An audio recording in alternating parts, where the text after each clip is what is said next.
Olha, em um artigo no jornal inglês Financial Times, o potencial candidato à presidência Luciano Huck declarou que Jair Bolsonaro precisa cair na real sobre as mudanças climáticas. E para avaliar essa posição expressada pelo apresentador e também falar sobre temas ambientais, o Jornal da Manhã conversa agora, aliás, recebendo aqui nos nossos estúdios o ministro do Meio Ambiente, Ricardo Salles. Bem-vindo, ministro. Bom dia, muito obrigado pela atenção, pela gentileza e por estar aqui também. Bom dia, é sempre um prazer estar aqui na Jovem Pan. Secretário, o senhor espera que esse tema, o tema do meio ambiente, volte mais à tona a partir de agora? Nessa semana tivemos a decisão do Supremo dizendo que Lula pode ser candidato e tem os potenciais candidatos também que entram agora nessa disputa e nessa discussão que pode ser antecipada em relação a 2022. Esse tema deve ser debatido muito mais a partir de agora na avaliação do senhor e como é que o senhor rebate essas críticas de Luciano Huck? Bom, o tema ambiental é um tema muito relevante, de fato, é o tema do momento, com o John Kerry tendo sido indicado como representante do governo do presidente Biden. Ele deu uma nova dinâmica às discussões ambientais. Teremos já em abril, dia 22, o Earth Summit, promovido pelo governo americano, várias outras reuniões ao longo do ano, a COP da biodiversidade, o Food Summit e, no final do ano, a COP do clima. Então, esse é um ano de grandes discussões climáticas e ambientais internacionais e o Brasil em alinhamento, conversas bastante produtivas, não só com o governo americano, com também a presidência da COP, que é exercida pelo Reino Unido, pelo Alok Sharma, que é o ministro designado para a matéria. Então, agora há uma mudança muito grande de perfis e também de perspectivas. Muito se discutiu sobre o tema meio ambiente, inclusive clima, no passado, mas sem a tangibilidade e sem a colocação de recursos sobre a mesa. Kerry e Alok Sharma, cada um da sua maneira e na sua posição, têm dito já de maneira muito consistente que para que as questões climáticas e ambientais possam avançar, é preciso que os países ricos coloquem recursos à disposição dos países em desenvolvimento, que é justamente a posição que nós vimos defendendo desde o início de 2019. Bom, agora os nossos comentaristas, Paulo Figueiredo, a sua pergunta, Paulo. Bom dia, ministro. O senhor está colocando muito bem essa mudança no cenário global depois que o presidente Joe Biden assumiu nos Estados Unidos. Eu tenho uma dúvida a respeito desse seu último comentário. Como é que o Brasil vai conseguir ou pretende conseguir receber recursos internacionais e, ao mesmo tempo, preservar a sua soberania e preservar a soberania completa sobre o seu território, principalmente aí falando sobre a Amazônia? Bom, Paulo, é importante lembrar o seguinte, para ficar na questão climática, né, nos gases de efeito estufa. Os Estados Unidos é responsável por 15% das emissões globais. A Europa, algo entre 11% e 14%. A China por 30% e a Índia por 7%. Então, esses 4 países juntos representam mais de 60% das emissões de gás de efeito estufa no mundo. Isso sem contar com tudo que se acumulou na atmosfera nos últimos 200 anos. Gerado por quem? Pelos países da Revolução Industrial. Enquanto os países estavam fazendo a sua Revolução Industrial, queimando carvão, lenha de locomotiva, enfim, o Brasil ainda era um país eminentemente agrícola, praticamente sem nenhuma emissão.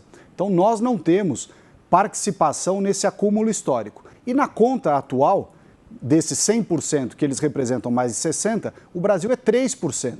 3%, dos quais o nosso maior problema de emissões, representa metade dos 3%, que é 1,5%, decorre do desmatamento. Desmatamento esse que é parte legal, parte ilegal. Então, qual é a nossa missão com relação a esse dilema, esse problema internacional? É reduzir o nosso desmatamento ilegal e, com isso, reduzir o nosso 1,5%. Para isso, nós precisamos dos recursos que foram prometidos no Acordo de Paris. Isso não tem nada a ver com soberania. São recursos que foram prometidos aos países em desenvolvimento, dentre eles o Brasil, pelos países ricos. E esse compromisso não foi cumprido até agora. Ele deveria, a partir do ano passado, fluir 100 bilhões de dólares para os países em desenvolvimento e até agora não houve essa fruição dos recursos. O Brasil reapresentou a sua NDC, o seu compromisso nacionalmente determinado, e ali já inseriu a pretensão, a partir deste ano, de receber 10 bilhões de dólares a título de contribuição das nossas emissões, da nossa preservação da biodiversidade, dos mais de 80% da floresta amazônica que nós temos preservado, 66% de mata nativa, 85% de matriz limpa de energia elétrica, enquanto os países da OCDE têm média de 22%. Então, nós já temos a lição de casa feita. O Brasil precisa agora ser remunerado por aquilo que já fez e ainda também por aquilo que fará. Ministro do Meio Ambiente, Ricardo Salles, aqui nos estúdios da Jovem Pan. Agora a pergunta de Diogo Schelp. Ministro, bom dia. É um prazer falar com o senhor novamente. Ministro, no primeiro ano do governo Bolsonaro, quando ali pelo meio do ano teve aquele episódio dos números maiores, né, o crescimento nas taxas de desmatamento na Amazônia, o senhor explicava que havia recebido uma estrutura sucateada de fiscalização, né? Desde então, o que o governo fez, né, o que o senhor fez para reforçar a fiscalização, para impedir justamente o desmatamento ilegal que representa essa porcentagem que o senhor citou? Diogo, nós recebemos, de fato, tanto o IBAMA quanto o ICMBio, com 50% de falta de pessoal, déficit de pessoal. Também uma fragilidade orçamentária e de planejamento. Infelizmente, portanto, foi com esse cenário que nós tivemos que trabalhar em 2019. Uma série de mudanças planejadas em 2019 para serem implementadas em 2020. O que acontece em 2020?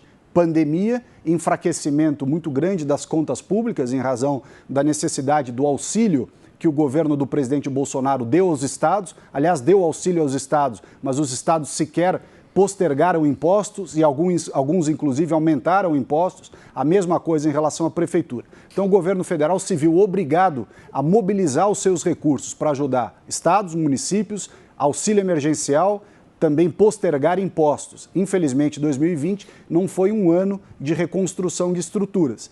Apesar disso, o governo colocou a operação de garantia da lei da ordem, que se encerra agora no dia 30 de abril, que conseguiu conter a alta do desmatamento e, a partir de então, agora nós vamos ter uma série de medidas sendo tomadas pelos órgãos de fiscalização, notadamente IBAMA, ICMBio, Polícia Federal e Polícia Rodoviária Federal, que suprirão justamente em trabalho conjunto essa necessidade de de efetuar a fiscalização. Agora é importante lembrar algo relevante que vem sido pouco dito ao longo desses 2 anos.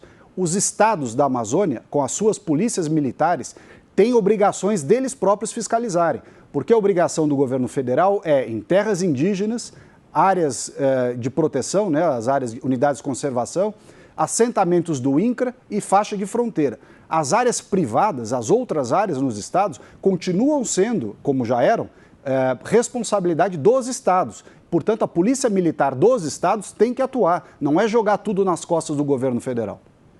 E agora há pouco aqui no Jornal da Manhã, ministro, nós demos uma notícia de que a ONG internacional Human Rights Watch entregou uma carta a um representante do governo de Joe Biden, lá dos Estados Unidos, dizendo que o governo Bolsonaro é o maior obstáculo para salvar a Amazônia, pedindo a ajuda do governo dos Estados Unidos para fazer parcerias, para ajudar o Brasil a cuidar da Amazônia, inclusive dando algumas sugestões de medidas a serem tomadas.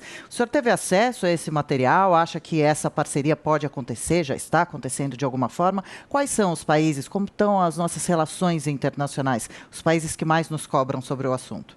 Bom, eu primeiro, com relação a essas cartas e manifestos dessas entidades, é panfletagem política pura. Então, nem vale a pena perder tempo em comentar, sequer ler esse tipo de coisa. Agora, com relação ao governo dos Estados Unidos, nós, como eu disse, desde que o secretário Kerry foi apontado como o enviado especial do presidente Biden para o clima, eu tive a reunião com o próprio Kerry e semanalmente nós temos tido as reuniões com a equipe do Kerry, comandada por uma pessoa muito competente chamada Jonathan Pershing.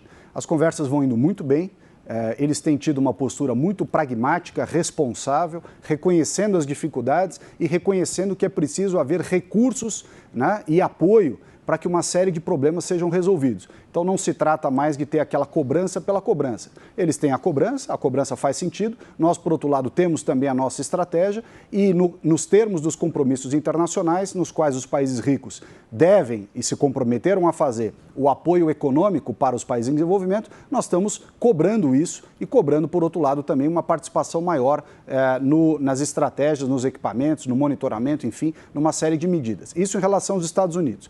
A Inglaterra, que saiu da União Europeia e presidirá a COP esse ano, e esse trabalho é feito pelo ministro Alok Sharma, muito voltado para a parte de transição energética, nós, Brasil, estamos muito confortáveis na parte de transição energética. Enquanto os países ricos têm energia suja, sobretudo, porque é aquela energia baseada em carvão, óleo e gás, nós temos energia hidrelétrica, eólica, solar e biomassa. Biomassa que vem, por exemplo, da indústria sucroenergética, que também é exemplo para o mundo com o etanol, o nosso carro a álcool, né, o nosso etanol, é exemplo para o mundo de combustível renovável. Então, na parte de transição energética, enquanto os países ricos projetam a sua neutralidade de carbono na parte energética para 2050, o Brasil já está com 85% da energia elétrica limpa, já estamos quase lá. Então, é muito importante que a gente tenha essa noção para que o Brasil seja visto e se lembre que é, na parte energética, exemplo para o mundo, não o contrário. Ministro, mais uma rodada de perguntas aqui conosco. Agora temos a questão de Diogo Schelp. Ministro, eu queria voltar à questão do desmatamento ilegal na Amazônia. Depois de 2019 e também 2020, em que, além do desmatamento na Amazônia, tivemos ali um caso recorde no Pantanal, qual é a perspectiva para 2021? O Ministério se prepara para um aumento nos mesmos níveis de 2019 a 2020 ou a expectativa é que haja menos, um decréscimo, digamos assim, nas queimadas e no desmatamento nas regiões? Diogo, é importante lembrar o seguinte, o desmatamento ele é consequência de uma série de fatores que se somam. E o principal fator gerador do desmatamento ilegal na região da Amazônia é a falta de oportunidade, a pobreza da população. O mundo e o Brasil da região sul, centro-oeste, sudeste, deu as costas para os 23 milhões de pessoas na Amazônia. Você tem um grupo de pessoas não insignificante, portanto 23 milhões de brasileiros que precisam ter oportunidade de emprego, renda, melhorar o seu nível econômico na saúde, na educação, no saneamento. Essas pessoas foram negligenciadas até então. Aliás, muitos que falam de meio ambiente, que se dizem defensores do meio ambiente e que ocuparam cadeiras importantes na área do meio ambiente, não se preocuparam em nada em cuidar das pessoas. Portanto, essas pessoas acabam indo procurar uma maneira de sobreviver. Então, junto com a discussão do combate ao desmatamento, da parte da fiscalização, que é importante, é necessário também resolver as razões pelas quais você tem o desmatamento ilegal da Amazônia, que é feito pelo garimpo ilegal, pelo roubo de madeira e pela grilagem. Agora, essas pessoas que executam essas ações criminosas, elas são facilmente cooptadas pelo crime, muitas vezes até porque não tem opção. Não tem outra atividade para fazer naquela região. Então é importante colocar as pessoas, os brasileiros da Amazônia, em primeiro lugar. Cuidando das pessoas, nós estaremos cuidando automaticamente do meio ambiente. Paulo? Mas desculpa, mas qual é a expectativa para esse ano? Bom, veja, nós temos a Operação Verde Brasil, que se encerra no dia 30 de abril, e a partir de 1º de maio, as operações voltam a ser comandadas e ter principalmente as agências IBAMA, ICMBio, Polícia Federal e Polícia Rodoviária Federal em ação. Já está sendo preparada a estratégia de transição, nós temos equipes que vão a campo e vão se valer justamente também da Força Nacional. Como eu comentei hoje no começo do programa, na ausência de suporte das polícias militares estaduais, nós temos que nos valer da Força Nacional. Então, essa é a estratégia, né, a estrutura e a estratégia que está sendo colocada para continuar fazendo o combate à ilegalidade. Mas, repito, apenas a política do Big Stick, ou seja, da fiscalização, ela não resolve. Nós precisamos atacar os gargalos e esses problemas de prosperidade da região amazônica, que são a causa da pressão ilegal sobre a região. Paulo? Ministro, eu gostei muito de saber que está havendo uma boa interlocução com o governo americano. Mas o fato é que o governo americano agora está ocupado pelo Partido Democrata, que tem uma agenda de esquerda radical em relação ao meio ambiente. A gente acompanha isso aqui muito de perto nos Estados Unidos. Pergunta, existem contrapartidas a esse dinheiro que é prometido ao Brasil e que é devido ao Brasil por acordos internacionais? Quais são essas contrapartidas?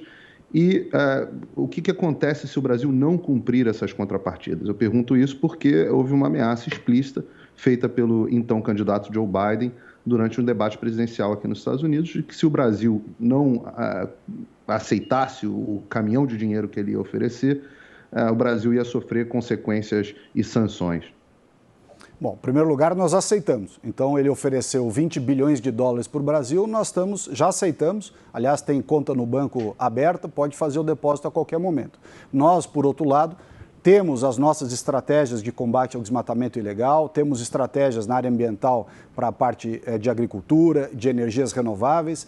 O que precisa acontecer, por exemplo, há outras questões, mas o mercado de carbono. Nós estamos com o Acordo de Paris assinado desde 2015 e o que a gente vê por parte dos países ricos é uma postergação, né? Uma estratégia de não deixar o mercado de carbono avançar. Isso aconteceu em dezembro de 2019, por exemplo, lá em Madrid. Foram os países ricos que, em geral, se organizaram para, no fundo, postergar aquela decisão da COP de Madrid para a COP seguinte, que seria no ano passado em Glasgow. A COP do ano passado passou para esse ano. Então, nós temos grandes expectativas de que, na COP de Glasgow, no final desse ano, este mercado de carbono seja consolidado. Agora, nós não podemos esperar a COP no final do ano para desenvolver os mecanismos de mercado. O Brasil tem um crédito, por exemplo, de desmatamento evitado ao longo dos últimos 14 anos. Nós temos um crédito entre Cerrado e Amazônia da ordem aproximadamente de 40 bilhões de dólares, já certificado pela ONU, pela UNFCCC. Já certificado, ou seja, o Brasil tem este crédito de melhorias que teve na parte de redução do desmatamento. Alguém precisa pagar esse crédito. Os países ricos precisam satisfazer essa conta de 40 bi de dólar que o Brasil vem carregando. Ou seja, precisa acabar esse modelo de muito discurso, uma série de cobranças e nenhum compromisso e dinheiro sobre a mesa. A questão tem que ser bilateral, compromissos e recursos, né? Então, esse é o pano de fundo da discussão. Eu perguntei para o ministro anteriormente sobre nossas relações exteriores, gostaria de perguntar agora internamente. O senhor acredita que o tema meio ambiente vai ser tema de discussões para a corrida eleitoral presidencial em 2022? O que o governo Bolsonaro vai poder dizer que fez em 2021 e até lá em 2022 para se sair bem nos debates? Bom, eu acho que é tema, sim, e acho que o governo tem uma posição muito clara. É dizer, olha, nós fizemos o que vocês não fizeram. Primeiro, olhamos para as pessoas da Amazônia e colocamos as pessoas em primeiro lugar. Até então, os candidatos, que o então presidente, ministros da área ambiental, alguns até que apoiam supostos candidatos de 2022, deixaram os brasileiros da Amazônia para trás, ignoraram as pessoas. Foi o governo Bolsonaro que fez o novo marco legal do saneamento, para 100 milhões de brasileiros também que foram deixados para trás, que não têm coleta e tratamento de esgoto, passarem a ter. Para 35 milhões de brasileiros que não têm água potável, passem a ter também. Nós estamos atacando um outro problema grave que atinge cerca de 3 mil cidades brasileiras, que é o descaso histórico com os lixões, com o resíduo sólido, com o lixo, né? A agenda ambiental urbana, que não tem charme, não paga viagens internacionais, não paga seminários em Paris, essa turma nunca ligou. Foi o governo Bolsonaro que atacou tanto a questão do saneamento quanto do caos no lixo. Lançamos o programa Lixão Zero, uma série de acordos de logística reversa de produtos, né, de setores econômicos. Estamos apoiando municípios, estados para esses problemas, falta de saneamento, problema no lixo, qualidade do ar, que dizem respeito às pessoas que vivem nas cidades. Lembrando que 84% de média da sociedade brasileira vive nas cidades. E o problema ambiental brasileiro não está no campo, ele está nas cidades. Então é nas cidades que a gente tem dado maior ênfase para melhorar realmente a vida dos brasileiros. Portanto, entendo que o presidente Bolsonaro tem um bom discurso, tem uma boa posição ambiental para apresentar na campanha de 2022. Ministro, rapidamente para a gente fechar, o que traz de garantia para que esse ano o Pantanal não tenha o mesmo problema que teve ano passado com as queimadas? Bom, o primeiro ponto com relação ao Pantanal é chuva, precisa chover. Está chovendo pouco, portanto, os reservatórios, a parte lá da região do Pantanal está acumulando pouca água. Então, o que nós temos feito? A parte das chuvas nós não podemos controlar. Nós estamos treinando equipes, comprando equipamentos, contratando brigadistas. O ano passado já houve um aumento substancial de brigadistas, chega de 3 mil brigadistas temporários, 10 aviões Air Tractor, 6 helicópteros, esse ano ainda mais equipamento. Da nossa parte está sendo feito. Os estados, por outro lado, tanto o Mato Grosso quanto o Mato Grosso do Sul, precisam promover o uso preventivo do fogo para limpar as áreas e não deixar acumular matéria orgânica, porque a matéria orgânica, quando acumulada, seca, ela vira um grande combustível para os grandes incêndios. Então é preciso ter medidas preventivas da parte do governo federal sendo feita, tem também medidas preventivas dos estados e estruturar as equipes e pessoal para o eventual combate às queimadas no local. Ministro do Meio Ambiente, Ricardo Salles, que visitou hoje os estúdios aqui da Jovem Pan. Muito obrigado mais uma vez, ministro. Até a próxima, um abraço. Eu agradeço.